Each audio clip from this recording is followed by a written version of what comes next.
Beleza, pessoal? Meu nome é Tiago Carvalho, bem-vindo ao seu canal Me Ajuda Medicina. E na aula de hoje vamos falar sobre hepatites virais. Vamos falar sobre a hepatite A, hepatite B e hepatite C. Mas vamos enfocar mesmo sobre a hepatite B, que é a mais importante aqui pra gente. E aí você deve estar perguntando, Tiago, e aquela sopa de letrinhas, anti-HBS, HBC, IgM, IgG, você vai explicar? Claro que sim, inclusive a maior parte da nossa aula é destinada para que a gente venha a compreender como solicitar e interpretar esses marcadores sorológicos para poder nos auxiliar no diagnóstico das hepatites. Beleza, pessoal? Inclusive, pessoal, eu não vou ensinar nenhuma mnemotécnica, nenhuma técnica de memorização em relação à sorologia. O que eu vou fazer na aula é frisar na questão do entendimento, de onde vem e o que significa cada uma delas. Beleza, pessoal? E se você está aqui no nosso canal, aproveite e deixa um like para valorizar o nosso trabalho. E se até o final da nossa aula eu conseguir lhe ajudar, deixa aquele comentário. Agora eu entendi. Beleza, pessoal? E qualquer dúvida, você pode estar conversando comigo diretamente no Instagram do canal. Agora, bora para a aula. Bom, pessoal, então vamos iniciar a nossa aula falando sobre hepatites virais. No geral, as hepatites são condições caracterizadas por inflamação do nosso parênquima hepático. Existem vários tipos de hepatite, onde as suas diferenças vai estar no agente causador, porque existem várias causas que podem promover hepatite. E nós vamos falar agora das hepatites provocadas por vírus, que é a inflamação do parênquima hepático, caracterizada por infiltrado inflamatório local. Esse infiltrado inflamatório local está relacionado, com a presença de células de defesa que liberam citocinas localmente e na tentativa de eliminar o micro-organismo ou agente causador da lesão, acabam por promover também uma certa lesão tecidual. E que quando esse agente causador da hepatite ele não é removido, essas lesões teciduais podem ser substituídas por tecido fibroso, um tecido que não apresenta função nenhuma, caracterizando o quadro de cirrose. Podendo ainda essa cirrose, no pior das hipóteses, evoluir ainda para um câncer de fígado, o que nós chamamos de hepatocarcinoma. Então, as hepatites virais, ela merecem muito da nossa atenção, porque quando mal acompanhadas, podem também levar o nosso paciente à morte. Beleza, pessoal? Bom, pessoal, em relação aos sinais e sintomas, eles são bem variáveis. Por que são bem variáveis? Porque o nosso paciente, ele pode apresentar qualquer um desses sinais e sintomas que eu coloquei aqui para vocês nesse quadro. E às vezes também ele pode não apresentar nada. A hepatite ela pode se apresentar de forma assintomática, Quando nós temos, uma doença leve, ela pode passar imperceptível. E o paciente só vem saber que algum dia teve hepatite quando em alguma consulta eventual, o médico ele pode solicitar algum exame, de rastreio para saber se de fato o paciente tem ou já teve, alguma hepatite viral. Referente aos exames que nos auxiliam bastante no diagnóstico da hepatite viral, nós temos aqui a titulação viral, que vai detectar a presença do vírus. Nós temos também a sorologia para anticorpos, que são as imunoglobulinas, que são produzidas pelo nosso corpo, que vão possuir a função, de eliminar o vírus. Nós também temos aqui a bilirrubina, que é uma substância produzida a partir do metabolismo das moléculas de hemoglobina e que passam pelo nosso fígado para serem conjugadas. Inclusive, nós temos uma aula no nosso canal sobre o metabolismo da bilirrubina, que em se tratando de hepatite viral, ela vai apresentar-se aumentada. Também as transaminases, que são enzimas hepáticas, ALT e AST, e na hepatite também apresentam-se elevadas e que a sua presença nos auxiliam a determinar, de certa forma, um pouco da lesão hepática. Dentre um dos sinais que é característico o paciente apresentar, nós temos aqui a icterícia, que eu coloquei até destacado aqui de vermelho para vocês. A icterícia, que é aquela coloração amarelada, perfeitamente perceptível, principalmente na esclera do nosso globo ocular e debaixo da língua, já que a bilirrubina ela tem uma forte afinidade pelo tecido elástico presente nessas estruturas. Então, referente ainda à icterícia, nós podemos ter, né, colúria, que é a presença da bilirrubina na urina, e fezes esbranquiçadas. Beleza, pessoal? Bom, em relação ao tempo de evolução da doença, nós podemos caracterizar a hepatite viral em recente, aguda, hepatite crônica e hepatite fulminante. Em que a hepatite recente é aquela em que nós vamos ter, né, apenas a imunoglobulina IgM presente. Já na hepatite aguda, além de termos a imunoglobulina IgM presente, nós vamos ter as transaminases elevadas, porque nesse ponto lesão do nosso parênquima hepático já começa a ocorrer. Na hepatite crônica, ela é caracterizada pela presença do vírus por mais de 6 meses, mais as transaminases elevadas. E na hepatite fulminante, ela é caracterizada por um quadro clínico apresentado pelo paciente de coagulopatia e encefalopatia antes dos 6 meses. Porque quando a enfermidade ela ultrapassa 6 meses, ela já passa a ser a hepatite crônica. Beleza, pessoal? Bem, pessoal, então depois de falarmos sobre hepatite viral de forma geral, vamos agora falar sobre a hepatite B, provocada por um vírus que tem como seu material genético o DNA. Isso porque os outros vírus da hepatite, o material genético é RNA. Então, a transmissão da hepatite B ela se dá por via parenteral, sexual e perinatal vertical, aquela que é transmitida da mãe para o feto. O período de incubação tem uma média de 60 a 90 dias.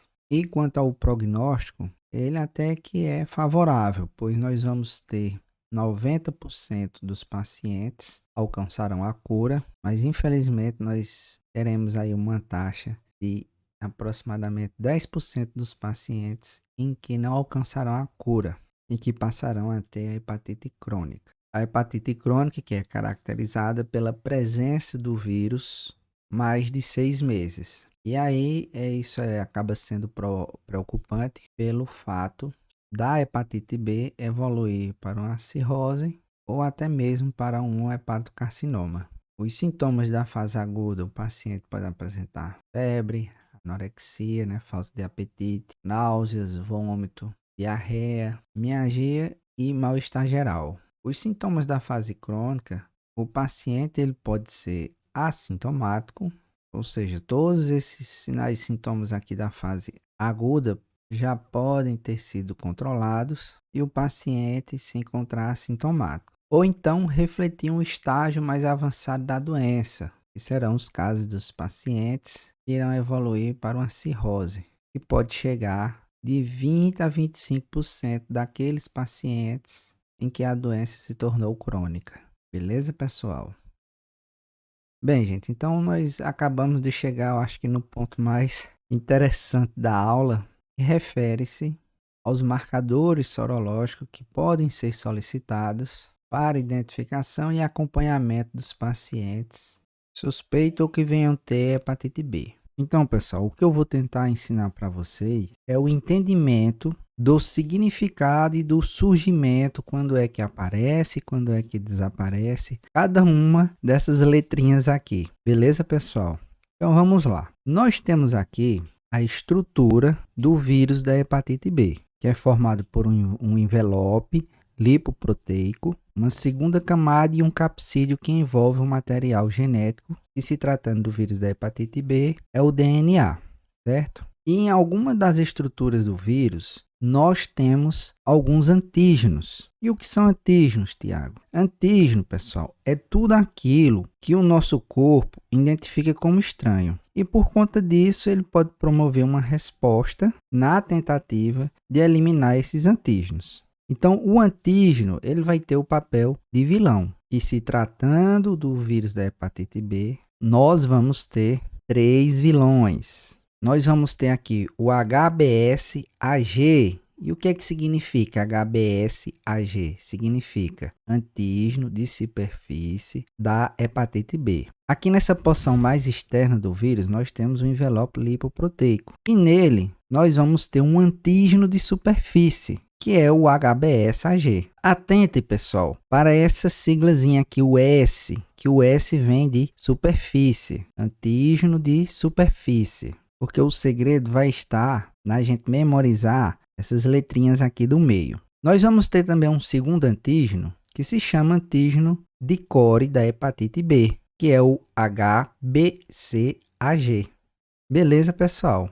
Que é um antígeno presente nessa segunda estrutura aqui do vírus da hepatite. E o vírus ainda vai apresentar um terceiro antígeno, que é o HBeAg, que é o antígeno E da hepatite B. O antígeno E, ele é formado por proteínas não estruturais que estão presentes no interior do vírus. Beleza, pessoal? Então, resumindo, o vírus da hepatite B vai apresentar esses três antígenos: o HBs, que é o antígeno de superfície, o HBc, que é o antígeno de core, e o HBe, que é o antígeno E. E como eu falei para vocês, a presença desses antígenos irá promover uma resposta do nosso corpo. E o que o nosso corpo vai fazer? Vai produzir anticorpos, que são proteínas, que são imunoglobulinas, que serão as responsáveis por combater cada um desses antígenos aqui que eu apresentei para vocês. Então, para cada um desses antígenos, o nosso corpo vai produzir um anticorpo específico para ele. Então, para o antígeno HBs, nosso corpo vai produzir o anti-HBs. Para o antígeno HBc, antígeno de core, nosso corpo vai produzir o anti-HBc. E para o antígeno E, nosso corpo também irá produzir um anti-HBe. Detalhe aqui que eu irei até explicar mais para frente, mas para adiantar. O anticorpo anti-HBs, ele é um marcador de cura. Esse é o anticorpo que, de fato, irá eliminar ou destruir o vírus. Então, a sua presença é um bom sinal, porque ele irá representar a cura do nosso paciente. Referente ao anti-HBc, nós temos duas classes. Nós temos o anti-HBc da classe IgM e o anti-HBc da classe IgG. Também dois marcadores muito importantes. Isso porque, no momento da produção do anti-HBc, a classe IgM ela é a primeira a aparecer, o que vai nos levar a deduzir que o nosso paciente se encontra em um quadro agudo da infecção. E o IgM, do meio para o final da infecção, suas concentrações também começam a cair, até que ele desaparece por completo. Já o IgG é o anticorpo que aparece mais tardiamente. A sua presença configura a famosa memória imunológica da doença. Ele vai representar ou que o paciente já teve contato com a doença, ou que no mínimo já foi vacinado. Então, enquanto o IgM ele aparece, mas depois ele desaparece, o IgG fica permanentemente. Beleza, pessoal? Eu coloquei aqui mais uma legendazinha aqui para a gente treinar sobre o significado do aparecimento de cada um desses elementos. Então, o HBsAg, né, é o antígeno de superfície do vírus. Ele é o primeiro a aparecer na sorologia e a assumir também quando a infecção está sendo debelada. Quando positivo, a pessoa está com a doença.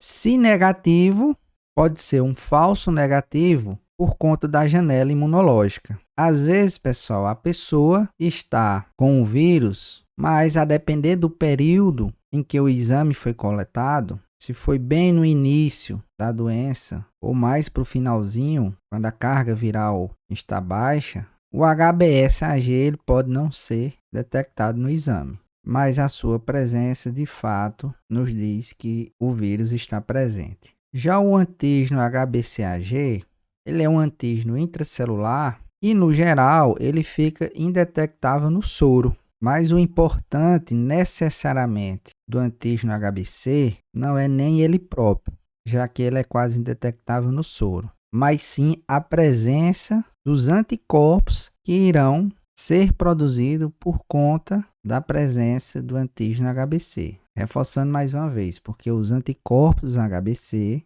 os anti-HBc, tanto da classe IgM como IgG, serão muito importantes para nos dizer se nós estamos diante de uma infecção aguda na presença do IgM ou de cura na presença do IgG. Mas na frente, pessoal, nós vamos ver um gráfico e ainda umas tabelinhas para a gente treinar essa questão todinha aí. Nesse momento eu quero só que vocês se atenham aos conceitos, beleza? Nós temos agora o antígeno HBE. Ele é um marcador de replicação viral. Diante da sua presença, isso significa que o vírus está se multiplicando. Quando presente é um marcador ruim. Porque se o vírus está se multiplicando, significa que de certa forma a doença ela poderá estar progredindo. Por fim, como eu já comentei aqui com vocês, né, brevemente, nós temos o anticorpo anti-HBC da classe IgM, que é o primeiro a aparecer e nos sugere doença recente, e a presença do IgG pode ser a doença crônica ou cura.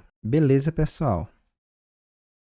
Bom, pessoal, e esse gráfico aqui, ele vai nos ajudar a entender um pouco da dinâmica da doença. Então, nós temos aqui, ó, 24 semanas que eu marquei aqui para vocês, que corresponde a 6 meses. É o tempo necessário para que o nosso paciente ele venha ocorrer a cura. Então, no momento da infecção, o primeiro antígeno a ser identificado, o antígeno viral, é o HBsAg. Então, no início da infecção, nós podemos observar aqui a sua subida e logo em seguida, assim que o nosso organismo identifica a presença desses antígenos, nós vamos ter a produção dos anticorpos para combater esses antígenos. E como eu falei para vocês, o primeiro deles é o anticorpo anti-HBC da classe IgM. Ele é o primeiro a aparecer. Então percebam que ele vai subindo dias ou semanas após a infecção, em que a identificação da presença do IgM vai nos sugerir uma infecção aguda ou recente. Nesse momento também nós temos a presença de outros antígenos, como vocês podem ver aqui, o HBeAg, né, que é um antígeno que nos indica replicação viral. Então, logo nas primeiras semanas, o HBeAg ele vai estar elevado, porque logo no início da infecção, de fato, o vírus ele está se multiplicando muito. Mas logo em seguida também, nosso corpo ele já começa a produzir o anti-HBe, que é o anticorpo que irá atuar sobre o antígeno HBe. Percebam aqui em cima, pessoal, e quando nós temos de fato, né, uma infecção aguda em que as nossas células hepáticas começam a sofrer lesão, nós já passamos a ter um aumento expressivo das transaminases, como por exemplo da alanina aminotransferase, que é o ALT. Então, perceba aqui o período em que ela pode se encontrar elevada. Juntamente com isso, nós podemos ter também, né, a icterícia, como eu já falei para vocês, que é um dos principais sinais a serem apresentados pelo paciente nas situações de lesão dos nossos hepatócitos. Então, eu trouxe mais essa legendazinha aqui para vocês, referente ao antígeno HBe, e ele representa uma infecção viral ativa, mas que diante da presença do seu anticorpo, a infecção é considerada como inativa. Esses dois marcadores aqui, tanto o antígeno quanto o anticorpo do HBe, são muito valiosos para o acompanhamento do paciente que está com hepatite crônica. Porque na hepatite crônica, nós podemos ter aquele paciente assintomático em que o vírus pode se encontrar adormecido, sem estar promovendo lesão hepática, mas o vírus está presente. E na presença do anti-HBe, é sinal de um prognóstico favorável, porque nos diz que a infecção está inativa. Por último, referente ao gráfico eu quero falar do IgG, que ele vem a aparecer tempos mais tarde, bem como do anti-HBs. Esse anticorpo, anti-HBs, é ele quem de fato destrói o vírus. É a sua presença que nos dá a segurança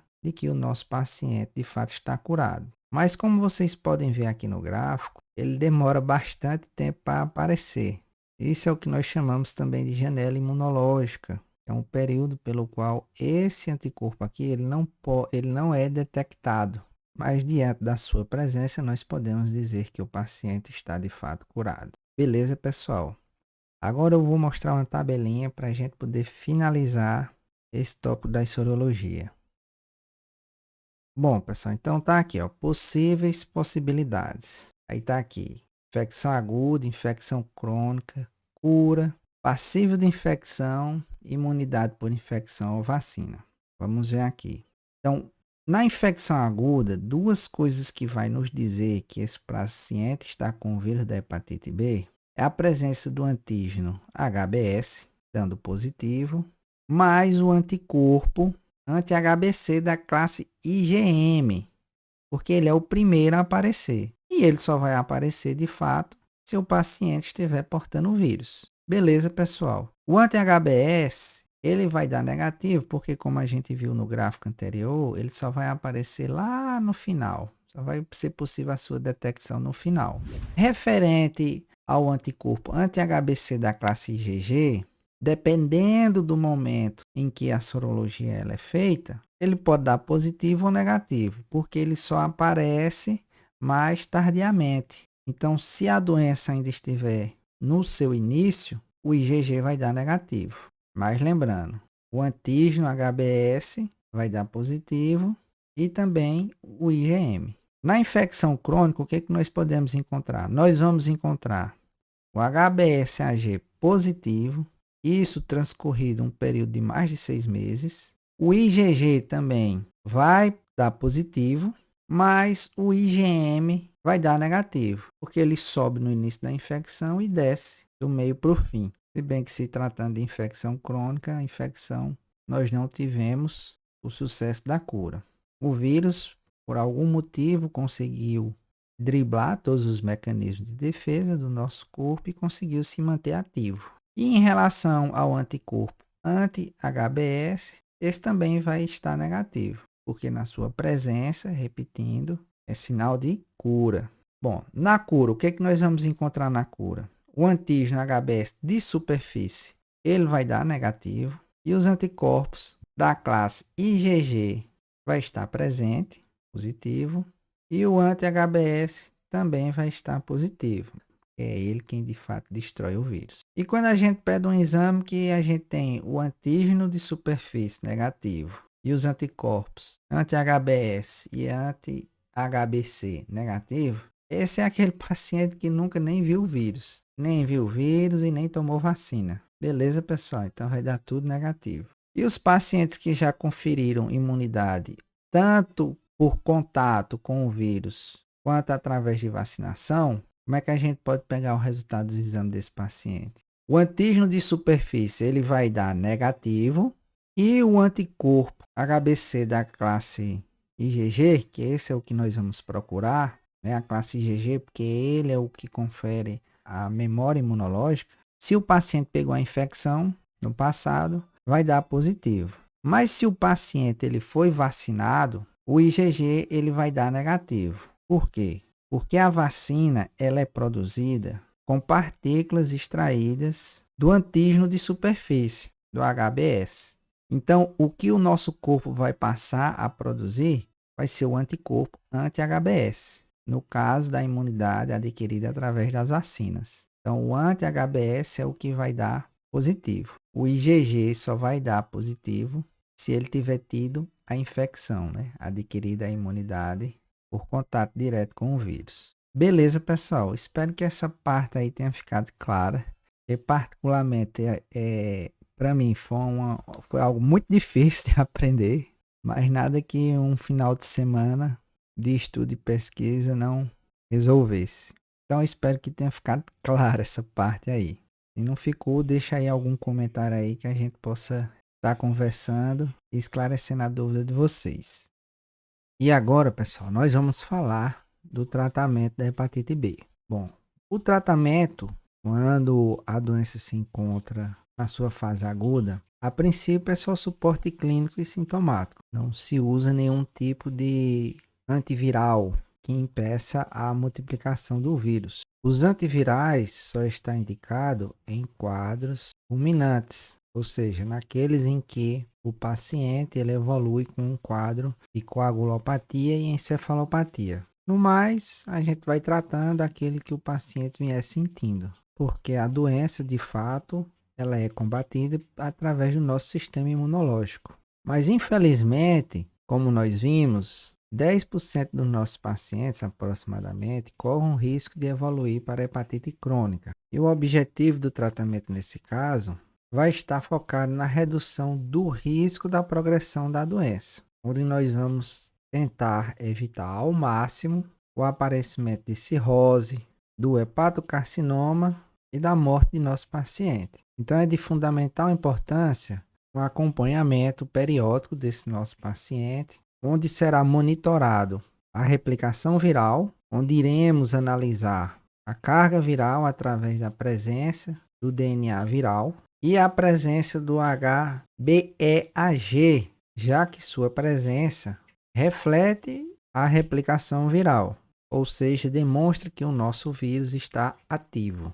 E pessoal, se nós encontrarmos uma carga viral maior do que 2.000 unidades por ml, mais um HBeAg reagente, já está indicado aqui o uso de um antiviral. Além disso também, as transaminases são avaliadas. E caso tenhamos a presença de uma carga viral elevada ou do HBe reagente mais a alanina aminotransferase elevada maior que 2 vezes o seu limite superior de normalidade, também já está indicado o uso de um antiviral. Então, esse tópico aqui que eu coloquei para vocês de monitoramento, ele é quem vai indicar a necessidade do uso ou não de um antiviral. Além deles também, existem outros critérios que podem auxiliar o médico na tomada de decisão no uso ou não do antiviral, como resultados de biópsia,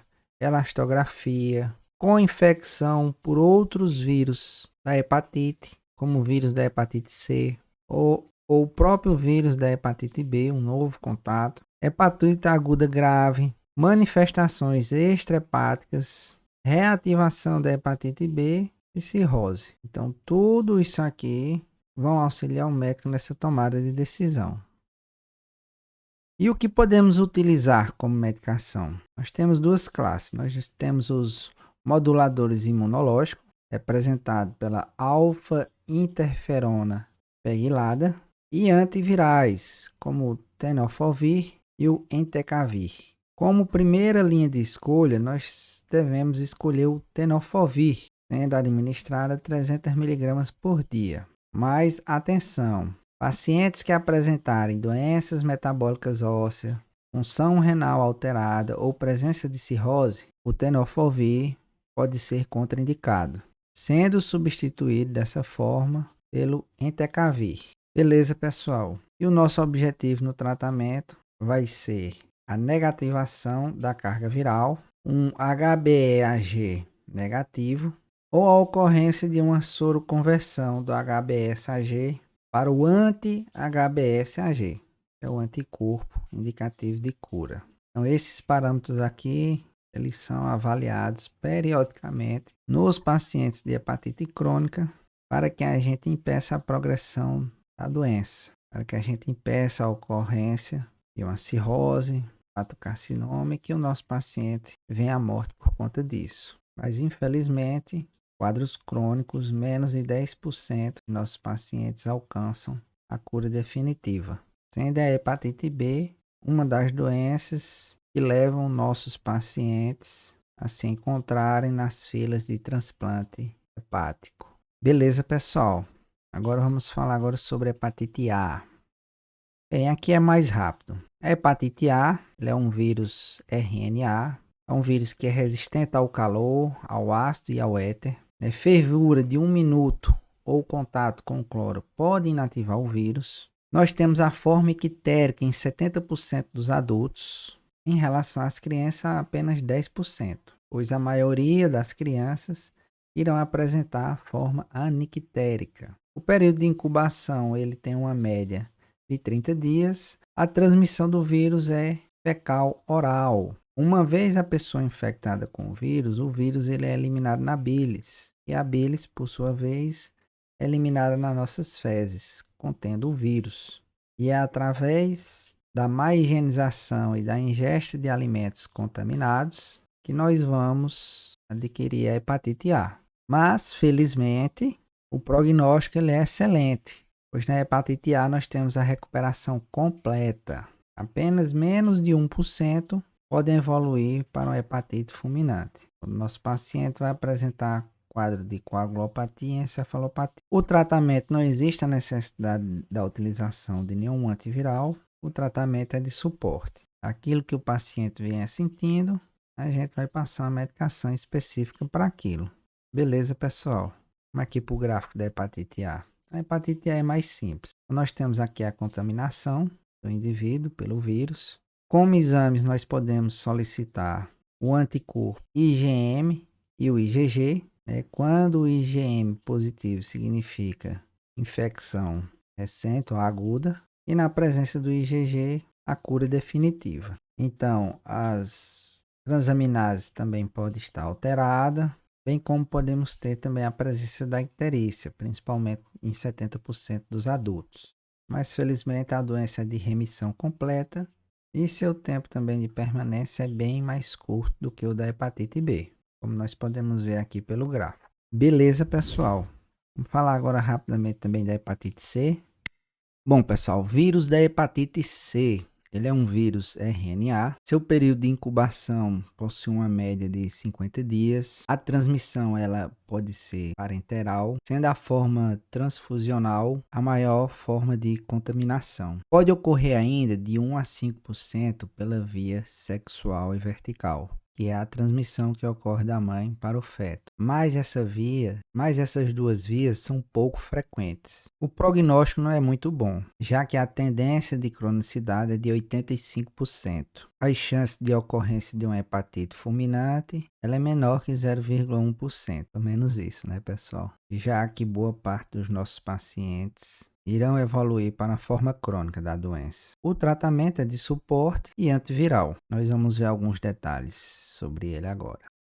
Bem, referente ao gráfico, né, após o início da infecção, as transaminases irão se elevar e no percurso da doença ela vai ficar oscilando. E como forma de combater esse vírus, o nosso corpo irá produzir o anticorpo, o anti-HCV, que vem a ser o primeiro exame a ser solicitado quando nós suspeitamos de hepatite C. Que na verdade, pessoal, o diagnóstico da hepatite C ele é um diagnóstico muito difícil por conta de um quadro de oscilação que o nosso paciente apresenta. A maioria das vezes ele não apresenta uma clínica característica que venha a nos levar a uma suspeita da hepatite C. Mais uma vez, o profissional suspeitando de hepatite C, o primeiro exame a ser solicitado é o anti-HCV, que se uma vez o nosso paciente tiver tido contato com esse vírus, o anti-HCV ele vai dar positivo. E o seu resultado vai dizer que o nosso paciente ou está curado ou adquiriu a forma crônica. E aí você me pergunta, e aí, Tiago, como é que a gente vai decidir agora se o paciente curou ou não? Aí o segundo exame a ser solicitado é referente à carga viral. Nós vamos solicitar a pesquisa de material genético do nosso vírus, o HCV-RNA, que quando positivo, então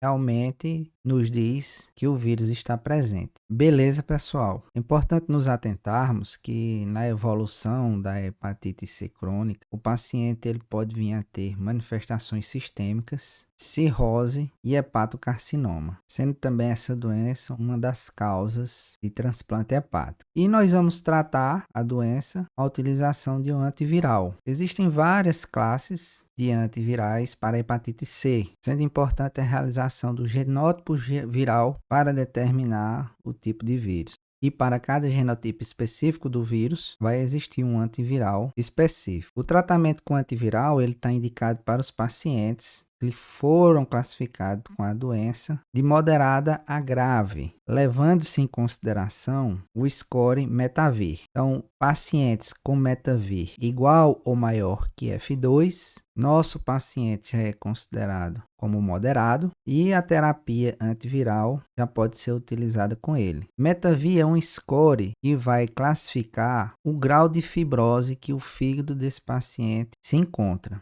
É uma escala que vai de F0 até F4, devendo-se também realizar uma biópsia para se avaliar o grau de lesão que os hepatócitos se encontram. Beleza, pessoal? Tô indo aí agora falar com vocês. De volta, pessoal! E aí, conseguiram entender a aula, pessoal? Aula bacana sobre hepatites virais. E se ficou alguma dúvida, pessoal, deixa um comentário ou me procure no Instagram do canal, Me Ajuda Medicina Oficial. Lá nós vamos poder estar conversando e eu vou estar esclarecendo as dúvidas que porventura possam ter ficado. Beleza, pessoal? E se você gostou da nossa aula e quer participar da nossa família, deixa aquele like, se inscreve para valorizar o nosso trabalho, pessoal. Essa é uma aula que foi feita com muito carinho, pensando na melhor forma de como transmitir a mensagem para vocês. Onde o meu principal objetivo é que de fato vocês tenham entendido a aula e saiam daqui sabendo sobre cada um dos temas que nós abordamos aqui no nosso canal. Beleza, pessoal? E lembre-se, nem só de pão viverá o homem, mas também de muito estudo. Deus abençoe a todos e até o nosso próximo encontro.